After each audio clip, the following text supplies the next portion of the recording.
Louis Ambert. Hello. The Amber. How are you doing? Right. So, listen. First of all, congratulations on completing the ultramarathon. Can you tell us a bit about the experience and what motivated you to take on such an audacious challenge? Yeah, we spoke last time we had a chat was beforehand. So Yeah. this is now a completely different conversation now. After I've done, I've reflected on it and everything. Um, but yeah, it was. You know what it is? We said it last time, but it was. I got into a pattern of wanting to find more out about myself, and it started small with an MMA fight, one of the charity MMA fights. Did that, signed up, lived the life of a fighter for 8 weeks. Did that, and then switched off for a little while for whatever reason. And then I was always wanted to do something, but it was one of those I just didn't take action.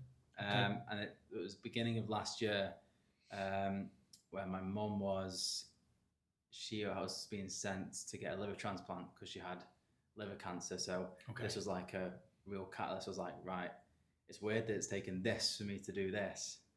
But I'm signing up. I signed up for the Manchester Marathon. And that was the first start because it's the marathon's hard, right? But it's the training for months and months and months, rocking up early every morning to do something you didn't necessarily want to do, middle of January. And that just started something. And it was like from there, it was signing up for High Rocks, fitness events, other marathons. I did Athens later in the year. Yeah. And naturally built it up, led to this, the first ultra marathon that I did, 57k around Snowdonia. That's like 7,000 feet of elevation. Yeah. On my own, raw dogged it, as they say, no headphones. But that was it. And then it was just figure it out. And I've done it now, and it's amazing. Like I can just say that I've done that. I've done an ultra marathon, and it's only getting built from here. It's not put me off anything. It's like the first question I ask myself, like, what's next? I love it. I love it. And do you know what? I've got a question in there about how did you first get into endurance sports? Was there a specific moment or event that ignited your passion? But I feel like you might have touched upon it there. But is there anything that you want to add to that?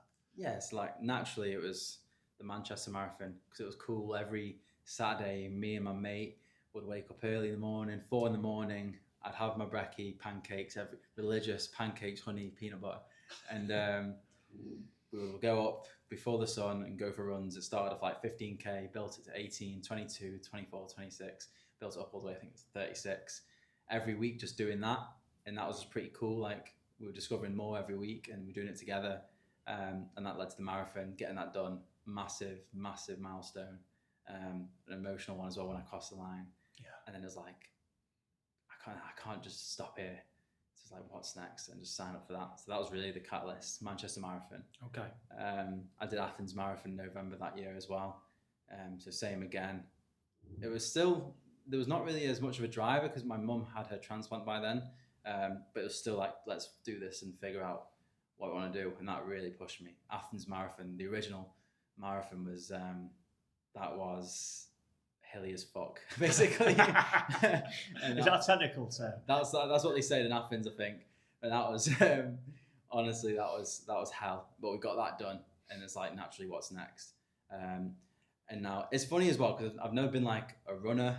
I've never been like special in sports. I've never even been like someone where people go, yeah, Louis is outstanding at this. It's like I was just normal, and now I'm just figuring things out.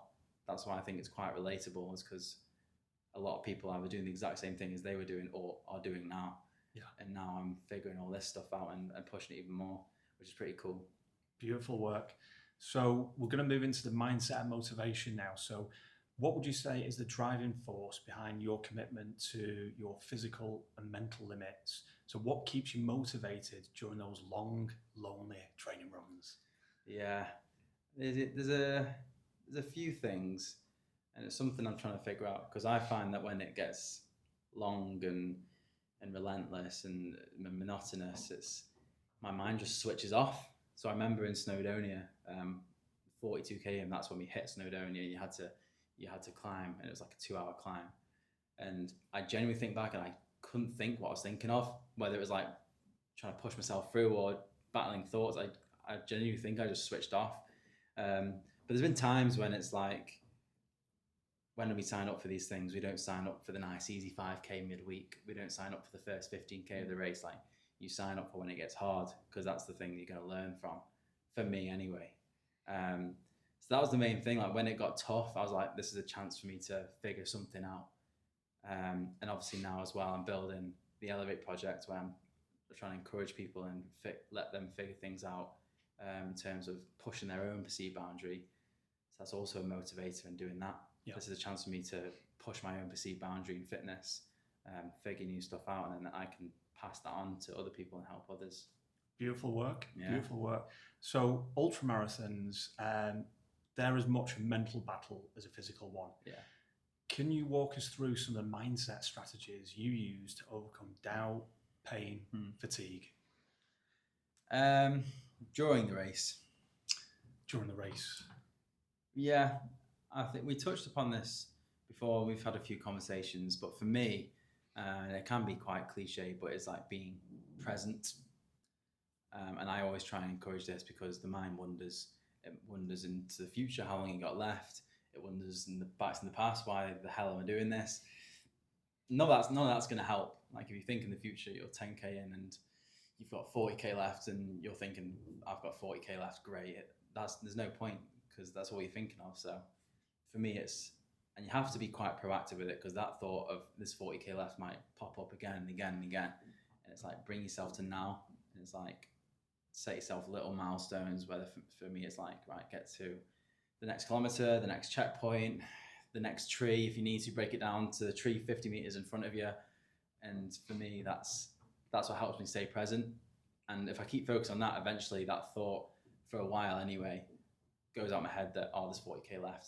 So I'm just thinking about that next tree or the next one. And next, I've forgotten about that ruminating thought, Beautiful, beautiful. Absolutely. Yeah. So there must have been moments during the race when you wanted to give up. Can you share a specific instance and how you pushed through it? There was one point I knew for this, there was never really a point in which I wanted to give up. But this is something that I reflected on, is that things like this, everything comes in waves. Yeah. So it obviously felt really good to start with, hit a hill straight away. That was hard straight away. And then hit a downhill, amazing high. And then 15K in was one point, like 15K in relatively early on, like known territory. Felt really sick. I'm not sure if it was probably not drinking enough water at the time or it was warm. I was in the woods, so it was quite humid. Felt really, really sick. And that was the thought. I was like, shit, like, I've got this far left. That thought came in my head, I've got this far left. How am I feeling like this now? But rode it out, ended up feeling normal again. And that was like one main one. This is like veering away from the question, but 42K in on the contrast. So I'm 42K in now. People would think, right, this is just a slog. I felt amazing. This was the beginning of Snowdonia now. And I felt so good. I was flying up the first part of the hill. Didn't feel tired in my legs. Like it was weird, the second wind. It's so weird. But then the second half of the hill was another point where I was like, this is hard. So that's when my brain sort of just switched off and I went autopilot and just moved. And at that point, there's no point thinking, give up now, because I knew I was going to be at the top of the hill and then the rest of it was downhill to the bottom. So yeah, that was a weird one because 15K was like the one point quite early on where I felt sick, and there's a few battling conversations I had to have. But apart from that, it was a smooth journey, I guess. Nice. Sounds good. Yeah. So endurance athletes often talk about the flow state, and I think you might have touched upon this. So my question is, how have you experienced this? And if so, what does it feel like to you? How do you access it? I've read a lot of books on this flow state that people say is where this prefrontal cortex, front part of your brain, to do with all decision making and long-term goal setting, that just switches off. So when that switches off, the thinking part of your brain is really just gone. So in things like this, you move, like you hear it a lot in fast-paced sports and whatnot, like surfing, downhill skiing and whatnot. People have it with work. They find flow state in their work where they're just typing away. For me, with endurance running, I think I find flow state when there's a big task at hand. So I think that's a factor of flow state to happen, is the task can't be too easy, because it's going to just numb your brain, but it can't be too hard because you're demotivated. So it's like that task where you know it's going to be hard, but you got to push for it. That's a big factor for flow state. So, for example, going up Snowdon, I'd say the closest to flow state I would have had was that, because around the track in front of me and the poles in my hands and me just fueling, there was nothing else going on. Like, there was no thoughts about how long I've just done. That's amazing. There's no thoughts of how long's left. There was nothing. Like, it was like I was just sort of focused around what was just in front of me and just moved. So at first I didn't think that was flow state, but now thinking about it, I think it could be, because nothing else was going on around me apart from just moving. And then by moving, that got the task done. I think so. I think what you described there is, you almost end up moving. It's like a ghostly thing. Your legs will just be moving. Obviously, I don't do ultramarathons. Mine is pull-up challenges. Yeah. But that's something that I experience. So I always say, like, the first 100 pull-ups, it's just like me getting warmed up. It's like putting WD-40 in my joints. And then once I get into the second block and I'm focusing on that 200 pull-ups, I start to get warmed up. The hypothalamus part of the brain kicks in. It starts to regulate my temperature control. And beyond that point, I'm just like in the zone. So I'm normally listening to an audible book, some music, or something like that. And I'm just literally in the zone. I'm just going up and down like that, like I've got Duracell batteries in me.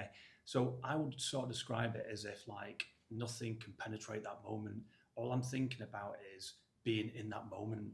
So it goes back to what we were saying before about being present in the now, focusing on my breath work, all of those different things, but I'm in that moment, I'm doing that thing, I'm nowhere else. It's really connected to it. And time just sort of slips by. When someone stops me and asks me a question or something like that, and it's like, how many pull-ups have you got left? I'm like, about 700 or 800. Then it hits me and I get overwhelmed, and I'm thinking, right, I've only done 200 pull-ups. I've got this remaining part left. So I think the flow state for me is when it's almost like an impenetrable, just being of person. It's more feelings and emotions and less thinking, so to speak. Just doing that thing. For sure. I think that's what you kind of described. Definitely. I always wonder, like, with flow state, do you think it's something that starts in the physical realm and something that has to start in the mental realm? Because surely it's got to be one before the other before they can both work. You know what? That is a great question. I would say, so I'm a big believer in energy. So I like to have that nice, positive, high frequency energy, but that's normally when I'm enjoying something that I'm doing. When I'm not enjoying it, you'll know about it. But I'm doing something, I'm enjoying it. So, like, for me, I'm doing the pull-ups, and then I have a conversation with someone, I can feel that energy coming off me, and I'm giving it to other people. But I also get that feeling when I talk to people like yourselves. You can tell when people are on a certain frequency. And I think it's definitely, it's deeper, it's almost spiritual, it's definitely energy, definitely more on the mental side, I would say, because the body is doing its thing, it's just moving, moving left, right, up, down, whatever it's doing. So probably it's a complex thing, I would say. I don't exactly know, but I'd say the mental side, the spiritual, the energy side of it, and just that whole package wrapped up. But I can't just flick it on. It's a bit like using something random, like the laptop now. If I had to go and write an email and think about what I had to write, it'll take me about 20 minutes because I'll be thinking about everything else. But once I get into that thing, I'm into that thing. Yeah, for sure. And it's a bit like doing the pull-up challenges. And I'm guessing what you're talking about when you were up there and, like, you're deep into the run, there's probably a point when you feel like you're not feeling your legs, and you talked about, like, numbing of the feelings and the thoughts. I think to a certain degree, that's when you're in the zone, that flow state, you know where you're going, you're just going for it, and you're just going to keep going. It's almost like, as I say, someone's put the batteries in and off you go. I think that's what, I feel like that's a big thing that flow state is being in the zone. So when people say you're in the zone, I think that's exactly what it is. Like you see in footballs like Messi, when he's just dribbling past it, and he's got no time to think that person's there, I've got to get there. He has got no time, so he has to just do it and know what is right, and that's in the zone where everything's just effortless, flawless for that. It's slightly different for us because we haven't got external factors coming in our way and reactions and things like that. But it's the same thing. Like we haven't got anything physical coming our way, but we've got fleeting thoughts and negative thoughts that come in our head, which could distract us. But in that flow state, like whatever happens, doesn't happen. Like you don't let that happen. It's just you do it regardless. You know something that so you touched upon the mental state and the mental side of things. So I want to move now into the ultramarathon experience for you. So can you give us a glimpse into your training plan for the ultramarathon, and what were some of the key workouts or strategies that helped you prepare for it? Yeah, so I didn't really. I've done marathons. I've looked at programs and stuff because there's so many out there. But ultramarathons is not really as much because it's so niche. Each ultramarathon is different. So I ended up through a mate. He recommended a guy called Johnny Murphy, who's done a lot of ultras, triathlons and stuff, and he recommended me him. So I reached out to him, and he basically put a program together for me for 12 weeks. So it involved normal runs. It involved Stairmaster work, which was new to me. Just like 45-minute sessions, just climbing up a Stairmaster, getting used to that feeling. Obviously, long runs were in the trails every weekend. So 2-3 hours, 3.5 hours in the hills, finding that elevation, getting used to that different terrain. And then incline sessions on the treadmill. So put the treadmill up and just running and getting used to that. But you know what my favorite part was the watt bike sessions. So we got the watt bikes. There's not really taxing on the knees, on the joints, and B, this was sort of designed to get me prepared for this constant feeling and burning my legs on the uphills without taxing my knees. And they were amazing. They were so hard. They were tough, and they were like an hour on the bike at a high wattage, and they were grueling, but they really built some character, those sessions, and I loved them. And I said, so my girlfriend's got an ultramarathon in November, and I was saying just get some of these sessions in, because she's got soft knees anyway. So I was saying these will help you get them in. So I'd say that was the most fun part, I think, because it's just different. I enjoyed training for an ultra because it was not just running and running and running and running. It was different types of running, and then the watt bike session, the Stairmaster, so much variety. Yeah, I was mint. Yeah, I love it. Yeah. I love it. So take us back to the starting line. So what were your thoughts and emotions as you embarked on this epic journey? It was a lonely one, I'd say, because you start early, 6 a.m. I was doing it by myself. There's other people there with their groups and friends and stuff. I just sort of rocked up sheepishly, followed everyone else, did my normal stretch routine, and just rocked up. I was like in the back 2/3 of the group, and just sort of stood there, everyone chatting. I was sort of getting ready, like sorting my poles out and stuff. And then again, I was not really feeling nerves.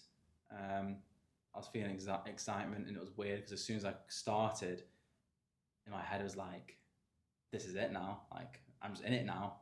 This is it. I've been training for this. This is it. I'm in the mix." And I was just sort of like that. I didn't really speak to anyone whilst I was out. Maybe a few little chats. Majority of the time was by myself. So that starting line was, not nerves. It was just sort of like facing the facts. Like, all right, here we go. This is the start of this now. 6 o'clock in the morning in Llanberis in Wales, and this is what's going to happen. We're going to figure some stuff out. Nice. Yeah. So that moment there, even though you're amongst other ultra runners that day, did you feel like you were on your own, or did you feel like you were part of a collective? What was your perception? Yeah, it's a weird one. I think with these things, it's so much more fun when you do it with someone, like my training runs or with my friends, and they were so much fun because like you're speaking all the time when it's flat downhill, and then it goes uphill, everyone goes quiet, but you're all still moving together. But it was just me and a load of strangers, each had the same goal of completing this. But it was weird, like the actual collective where no one's really like boosting you or anything. I think it was that mutual respect was there. You didn't have to say anything, but everyone was there. You know, everyone has been training for however long for this. Everyone's going to be feeling relatively the same. Everyone's hitting the same hills. So there's like that mutual respect there. And I think that's what I learned from other people who are doing ultras, saying there's not really any egos in this game. You've got people who are running this and who've been doing it for years and years and years, but they don't look down on you as a ranked beginner because they're like, yeah, fair play, you signed up for this, you might be a ranked beginner, but, and that's what it was like. I think the main thing was like that mutual respect. No words were shared with anyone, but you're looking around and everyone's the same thing, feeling the same thing. I think that feeling is, I suppose, it's a sense of awareness. That might be that energy thing that I'm talking about. So it's like if someone was to come in the room now, we can immediately, in under 10 seconds, have a feeling about who this person is, because I think we give off that energy. So that day, that energy, could you feel that energy there? Could you sort of see the expressions from different people getting ready to embark on their own journey? For sure, yeah. I was definitely, you've seen people with their friends, they're all having a laugh and like giving each other high fives, and there's people like me on their own who are just quiet, shaking their legs, keeping their head down, and they're probably thinking very similar things to me, which is just like, here we are, got this by myself, but we'll get it done. I love it, honestly. So ultramarathons, they're known for their extreme highs and lows. Can you share some of the most memorable moments from your race, both the exhilarating and the challenging? Yeah, I never really get too much runner's high, you know, like after runs. Maybe I do, like I feel good after a tough run. There was one point quite early on, so we just tackled the first hill. It literally starts off on a hill and you're just climbing for a little while. And then at the top of the hill, it's sort of like a winding valley down back to the road. And I remember feeling unreal. Like I picked up the pace a bit, probably got a bit too excited, but there's views. I was feeling unreal. Like I know it was quite early on, but I was like, this is amazing. That was the first time I really felt like the dopamine, serotonin was flying at that point. And that was really, really good. Same with being at the top of Snowdonia. Like I looked and it was just, oh, it was great. Like even though I was tired, I stopped. Like that's what I said about this race, try and just stop and enjoy the views. Stopped, enjoyed it for a second, then cracked on. So like when you're at the top of the hills and you've got the downhill, those are like really high points. The low points, so there's obviously 15k in when I felt sick. That was just on normal in the woods. And there was one point of the race where there was not really a path, like you're just walking through fields. And the signposts are very sparse. So you sort of, there's a few times where you're guessing. I took a group of people off track, like, but for at least 10 minutes, not major, but we had to cut through really like waist high grass. And there's one point where it was just fields, there was no path, and it was a slight incline, thick grass, and it was heavy, and it was going for ages. Luckily, I was with a group of people, so I just ended up just following the crowd. And there's one bit where I just got really steep real quick, and thick grass, and people were overtaking me. And I was like, oof. That was one of those moments where I had to just keep my head down. I may not have been as much as in flow state, like as when I got up Snowdonia, so it was a slog. And we got to the top, and then the downhill there's a steep technical downhill, not where you can run, you're having to step off rocks. I slipped over, grazed my knee, and hurt my leg a bit. And I was like, fucking hell, this is true ultra style sort of stuff. But that was the only real parts, and then hit the flat, and then you're just chasing back down. Other highs, I reckon, is definitely when I saw my family. So there's checkpoints at mile 19, 23, and 27. So I saw them at 19 and 23, and that was great. Like I didn't stop. I didn't carry on, get a bit of food and carry on. I stopped, chat to them. It was just nice to see some familiar faces. And my little niece had like a little sign saying, "Go on, Louis." And they all had sweets and flapjacks there ready for me. I felt really good. Same with 23, my mum and dad, but then I just stopped and enjoyed that moment, really fueled up, and just made sure not to rush that, because I knew for the last part, 23 to 35, I was not going to see him again. So I was like, make the most out of these part. They're great. They're good little boosters for sure. Yeah, it was nice. You know what? I think listening to the story now, at that 15, when you were 15 and you were talking about being in the long grass, and seeing them at 19, you say, and there's probably part of you that knows that that's going to be coming. Do you think that in that moment could have been a motivator to just push through the long grass in that moment? Yeah, I knew. Because I knew it was a slog. I knew it was going to end at some point. I learned about these false peaks in ultra running where you run, you think at the top of a hill, you get to the top and you see there's another hill ahead. So that was happening. And then as soon as I got up the steep bit and down the steep bit, and it was pretty much like a winding, gravelly path down, I knew I had about 5K till I was going to see them. So I just put my foot down. I was like, let's get down there. So I lost time going up the hills, and then I gained it back again. And that was it. I just didn't want to get too excited, because you get too excited, clatter your flipping ankle. And then, it was great though. So looking back, what were some of the biggest lessons that you learned from this experience? And is there anything you'd do differently next time? Biggest lessons. There's a lot I reflected on. I learned a lot about myself, that I can push a lot more than I think. So with this being my first ultra, I signed up for one that was not. Yeah, it was 57K, which is amazing, most I've ever done. But after I finished, there was never really points where I was in a real dark place where I had to somehow figure something out. I knew I was always going to get it done. So I figured out I'm capable of a lot more than I think, and I think I should sign up for things where there could be that chance that I might not be able to do this. And that's where I figured stuff out about myself whilst I was out there, but not to the extent where I was this is dark. That was one thing. Another lesson that I learned was, I think fueling definitely would be one. I think a lot of people don't even think about it too much. And it's just in race, I didn't eat that much, but it's hard when you're feeling quite ill and you don't really want to eat, but you sort of have to, because that's what your body's relying on. So definitely that. And then definitely just packing lightweight and stuff that was comfy as well, that helped. And I think next time I'll do it, I think I'd love to do it with someone else as well. It was great by myself, but having someone there and doing something, especially with someone you're close with, I've got plans with close friends to do bigger races next year. I think that's massive. So for sure. But I think the main thing, I have a few lessons taken, and the main things I can push myself way more than I think. And I know I'm doing amazing things. I'm not disregarding that.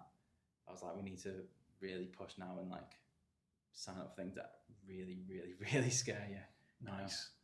So is there anything that you'd do differently next time? So you mentioned about fueling up. Talk us through that.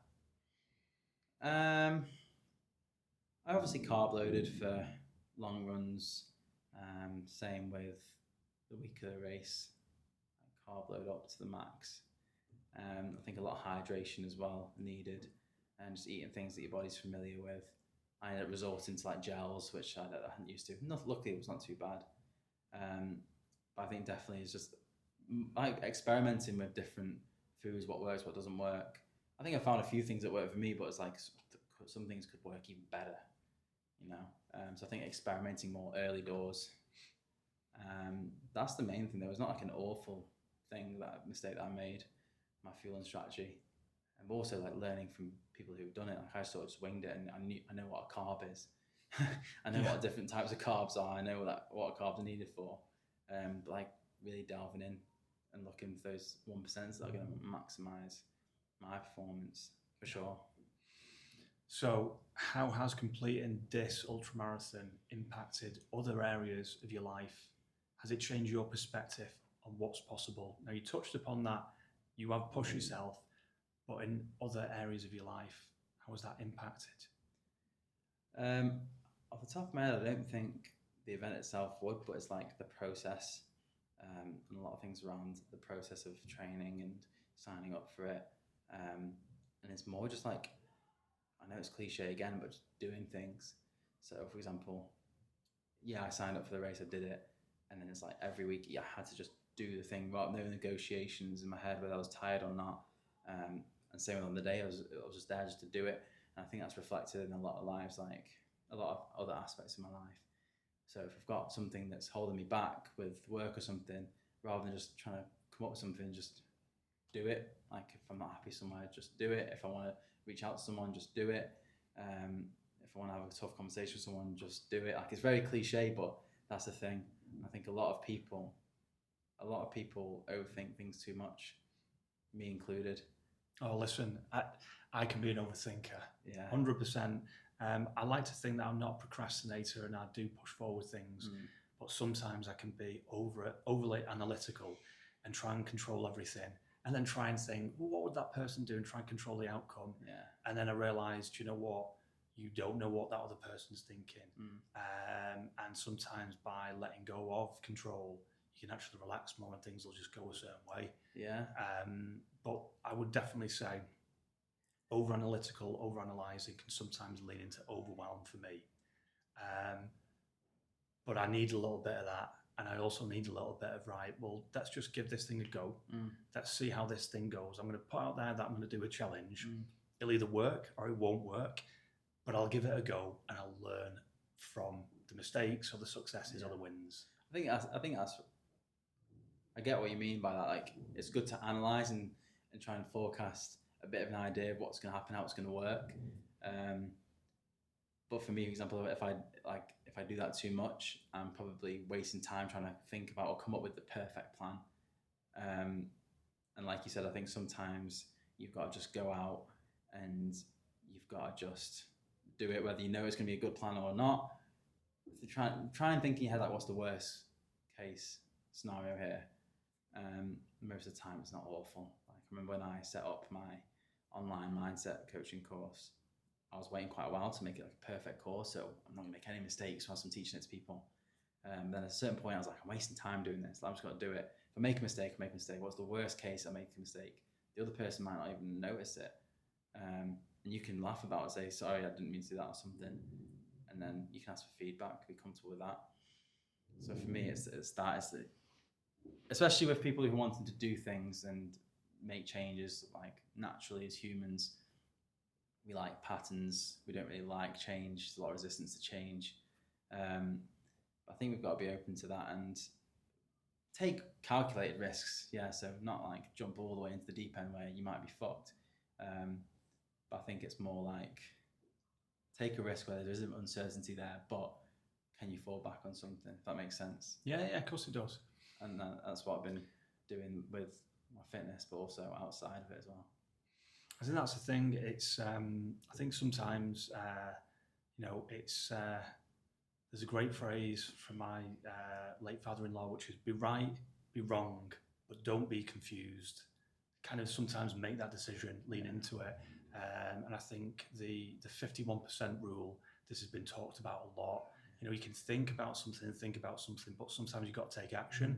So if you can lean into it and think, you know what, I'm 51% in on that thing, then that could be good enough to just kickstart that thing. Yeah. Hey, listen, you know what?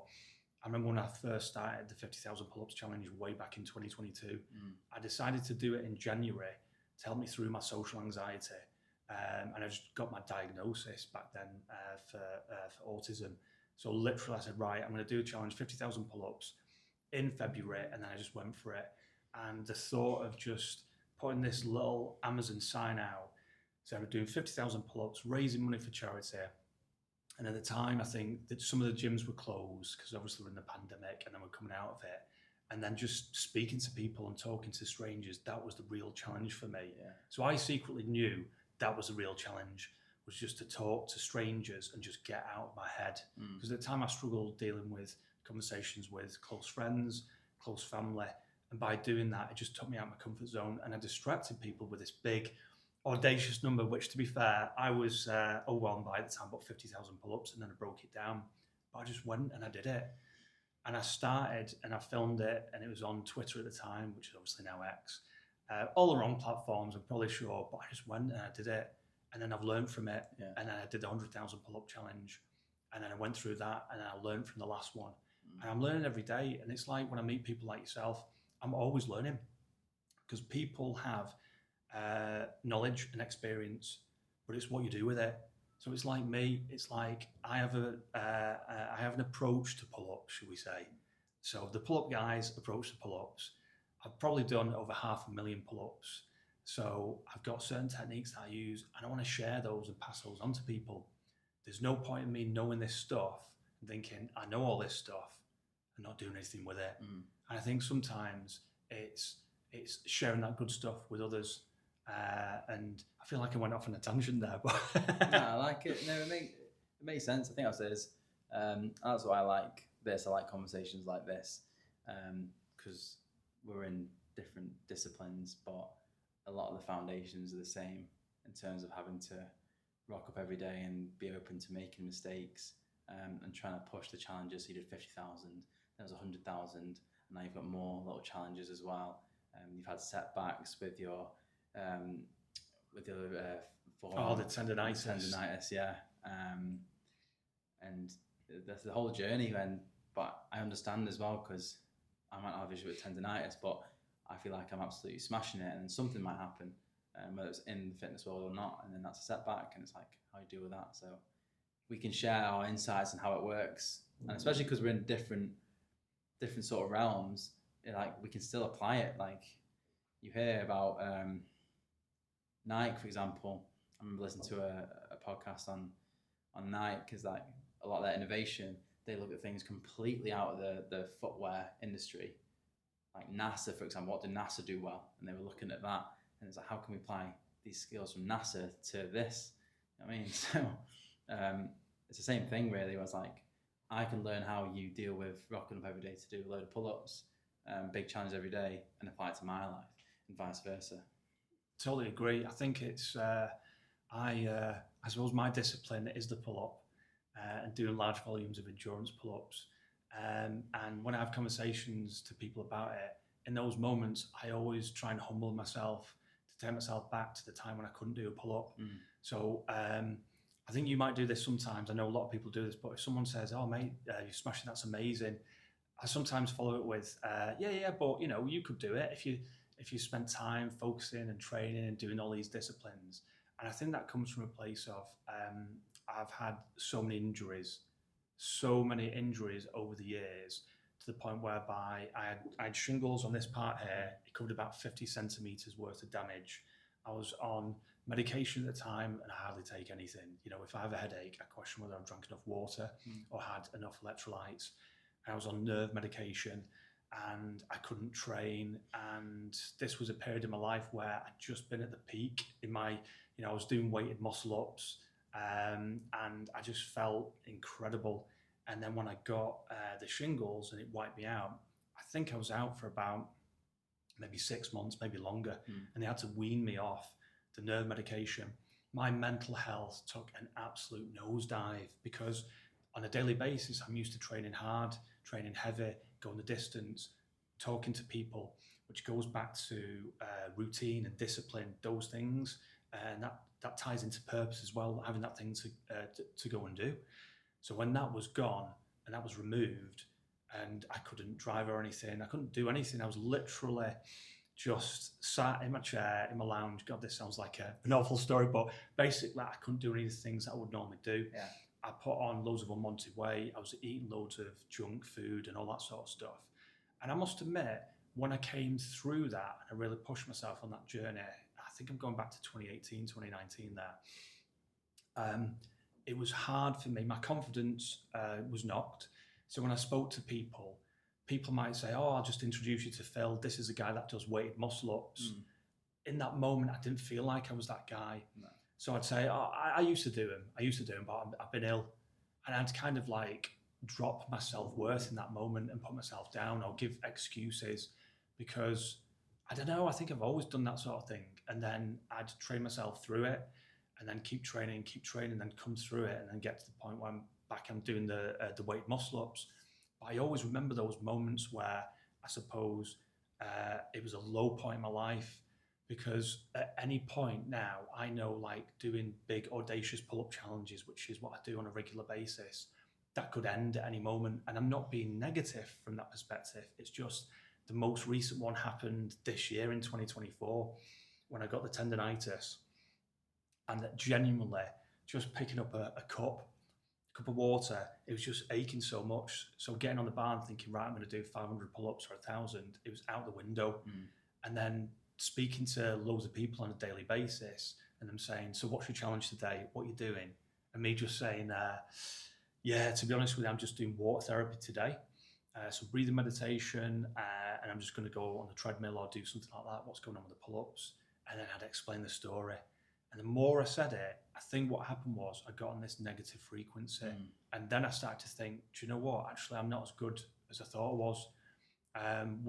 Will I come back to it? And I think the mental side, the mindset side of it, is probably one of the biggest things for me. It's one of the biggest drivers. in the sense of, listen, I'm 43 right now, and I feel like I'm probably 23. The point is, I don't really think about that number, like 43, but I'm self-aware of it. So, Louis, you okay with me mentioning your age? Yeah, so Louis, you're 25, okay, and we have lots of deep conversations about things to do with fitness and resilience and pushing ourselves and all that sort of stuff.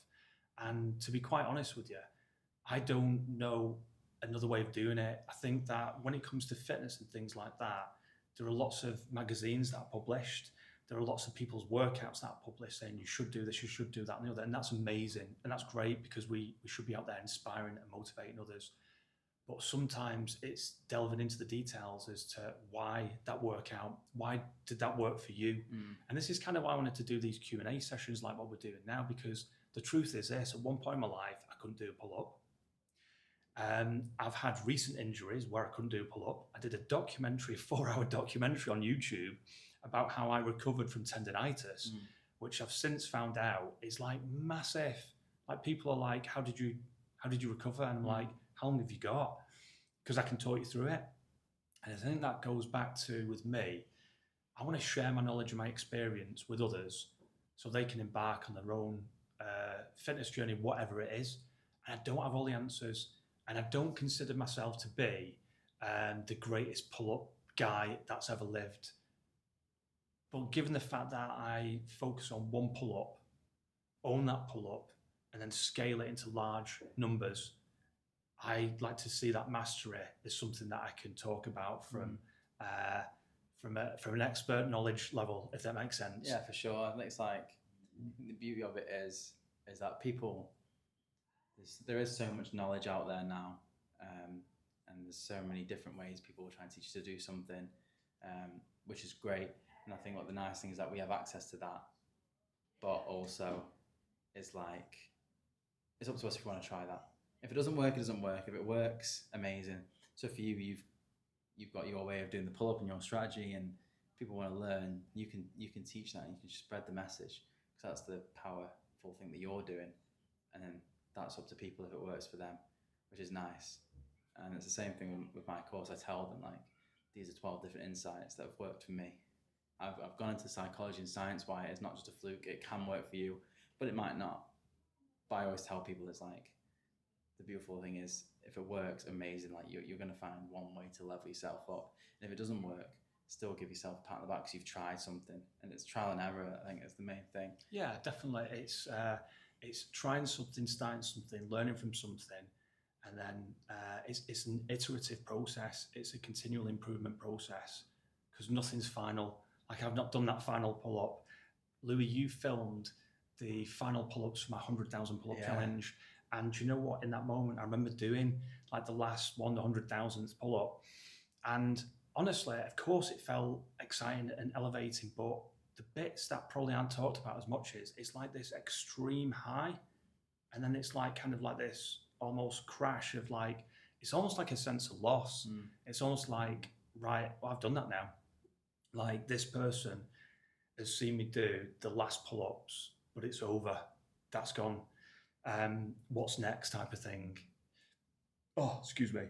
And I think that's it. I think life is a series of moments and memories.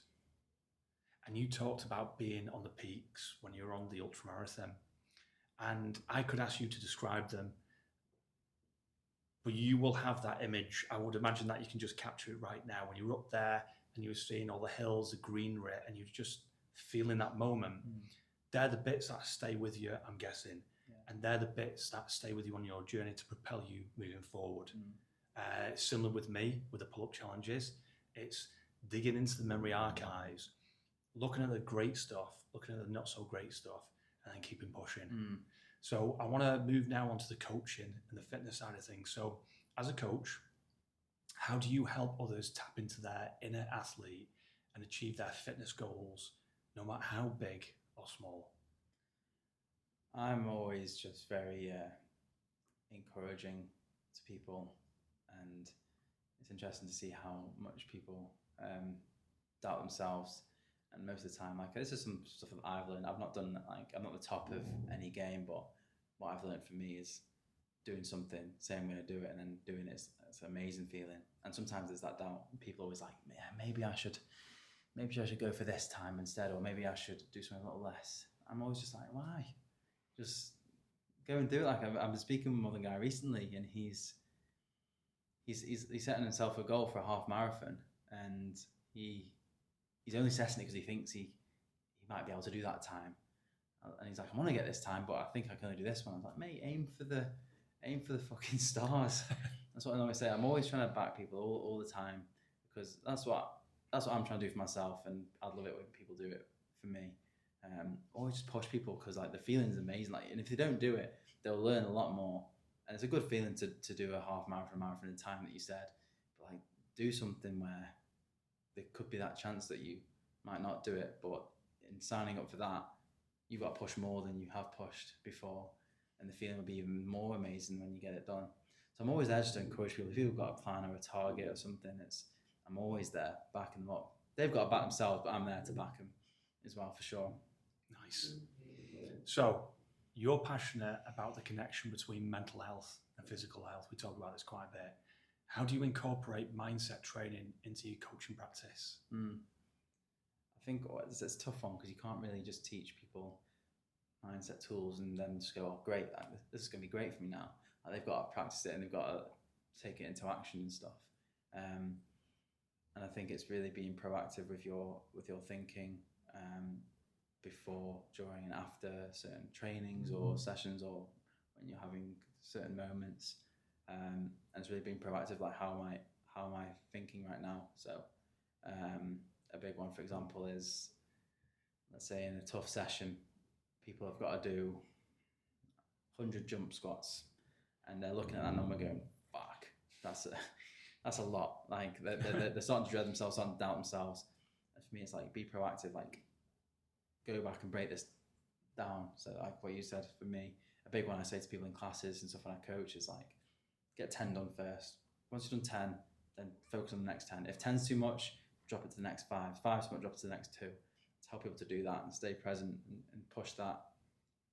And it's sort of like getting them to practice these different insights and tools and methods that are used to help me, and try and push that on.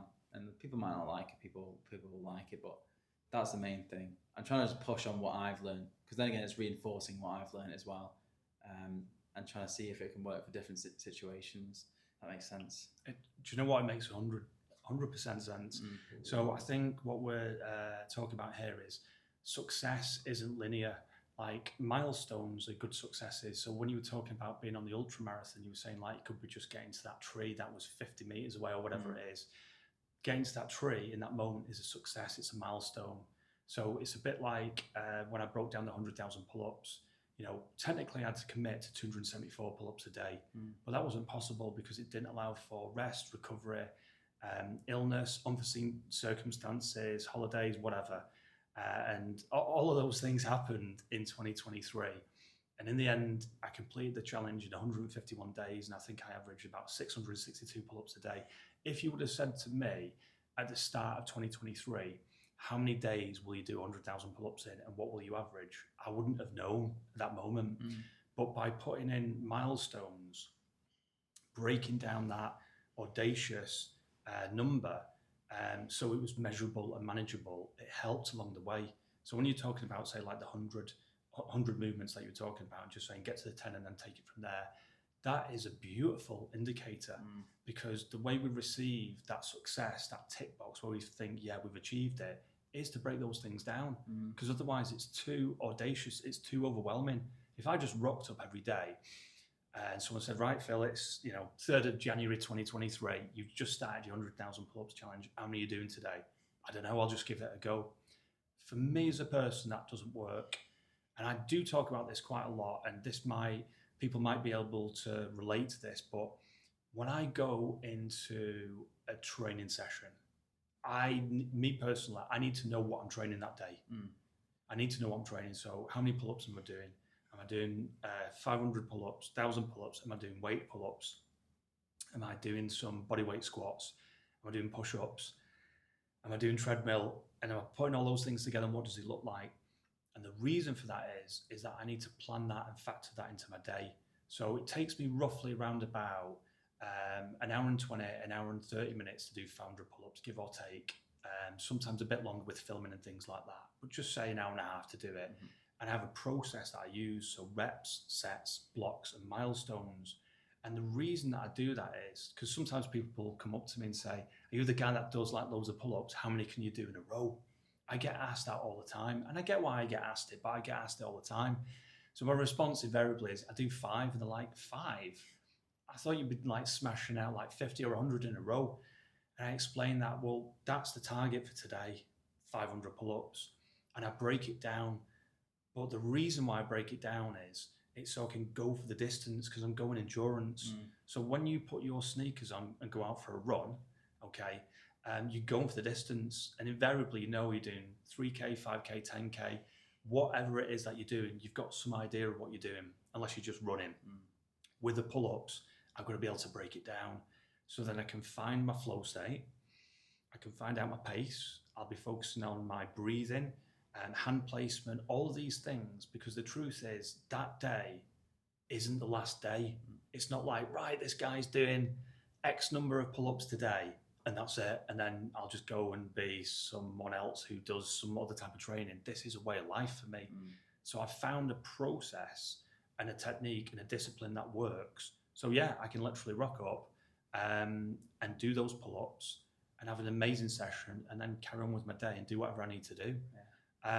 So I think success for me is almost like it's a milestone, or it could be a series of milestones. It's something that I can say, oh yeah, that feels good to me that I've achieved that thing. And not everyone will get that. But if I'm on my fitness journey and I'm saying, right, I'm going to do 500 pull-ups today, but I break it down, I get mini wins along the way. So when I've done 100 pull-ups, that's block 1 done. Yeah. When I've done 200 pull-ups, that's block 2 done. And then block 3, and then block 4, and then block 5. And along the way, I'm getting excited. So that's like you getting to that tree or seeing your family. So you're at 15 kilometers in, then at 19, you're seeing your family. It's whatever that thing is that keeps you going. So I didn't know this at first though. So when I first started to get into pull-ups and get into endurance pull-ups, I didn't really know, like, how many should I do? How many should I do in a row? 5, 10. At one point I was training for 7 pull-ups, rest for 30 seconds, 7 pull-ups, rest for 30 seconds. And I went on this journey. And then eventually I got it down to 5 pull-ups. I think it's because I could break down 100 pull-ups nice and easy into 20 sets. Yeah. 20 sets of 5 reps max.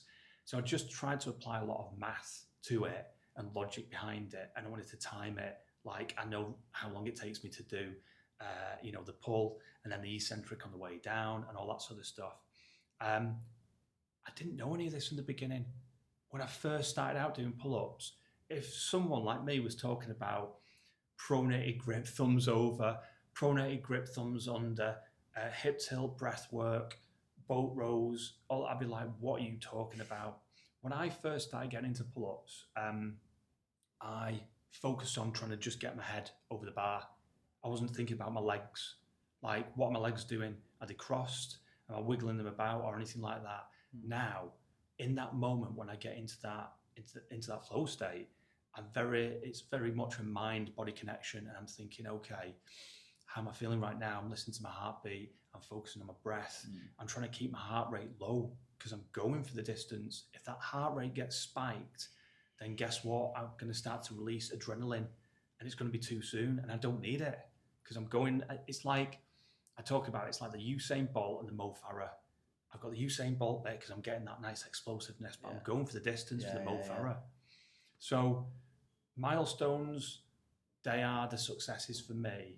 I feel like I went on a bit of a tangent there, but that's how I measure and manage my performance.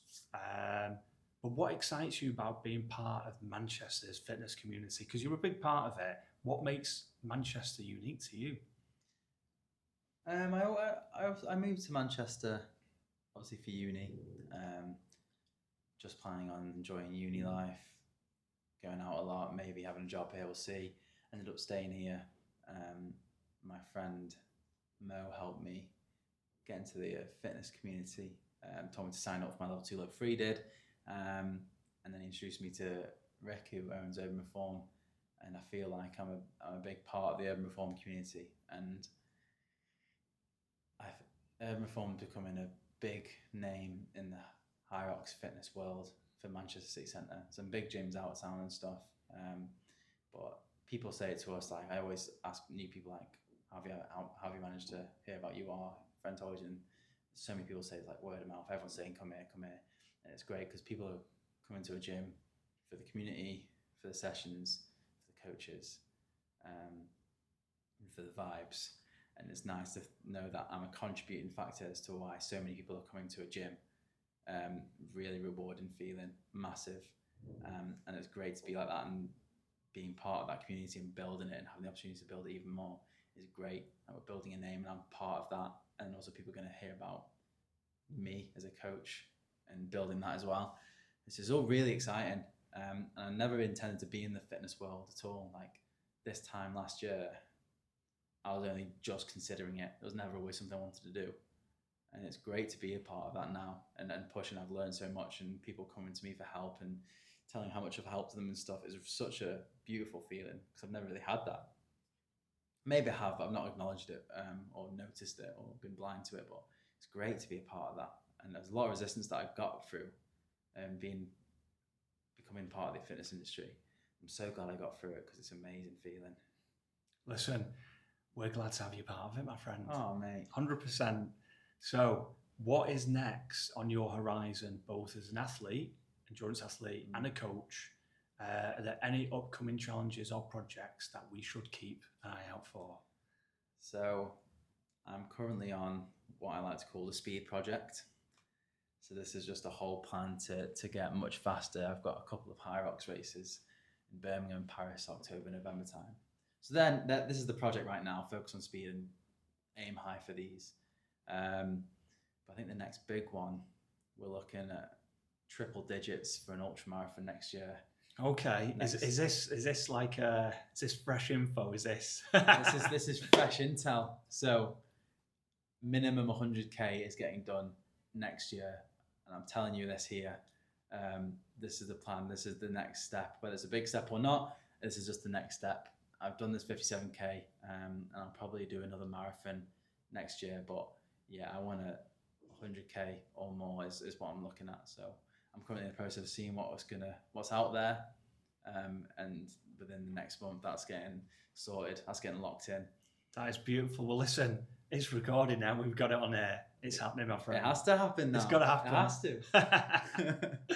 So, okay. So wrapping up for today, what's the one message you'd like to share with people who might be feeling stuck, unmotivated, or unsure of where to start their own fitness journey?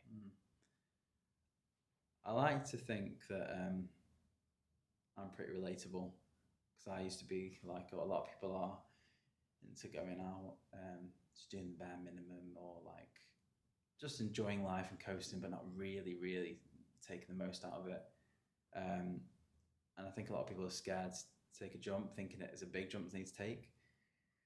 So one message I think people would benefit from, which helped me massively, is just take one small step. It's so simple, and people have probably heard it all the time, but it works. You've never run before, you don't even need to go out and try and run a 5k. Like, go and run 100 meters down the road and see how it is. If you want to do more, do more. If you hate it, you've done it, and build it from there. Like, you don't have to set a huge goal. You can build it. Like, this is a sustainable life we're trying to live. And to make it sustainable, you've got to just build these bit by bit, push your perceived boundary by a tiny little fraction. Because if you've got your line here, if you step over that by a little bit, your line is now here. And this over time builds. You zoom out, you've got a big scale, increasing scale of what you've done over the years. And you'll look back and it'll be like, fucking hell, like, beginning of January last year, I would run 5k, my calves would seize up, and I'm like, why have I done this? Why have I signed up for this? And now I'm talking to you about doing 100k ultras. And yeah, it's a couple of years down the line, but this is the sustainable journey I've been on.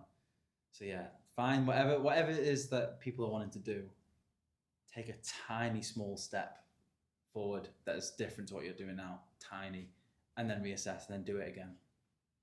That's great advice. Louis, thank you so much. It's been a pleasure. Yeah, I've loved it, honestly. Yeah? Yeah, for sure. Well, we'll be seeing more of you, my friend. Of course. Okay. I like it.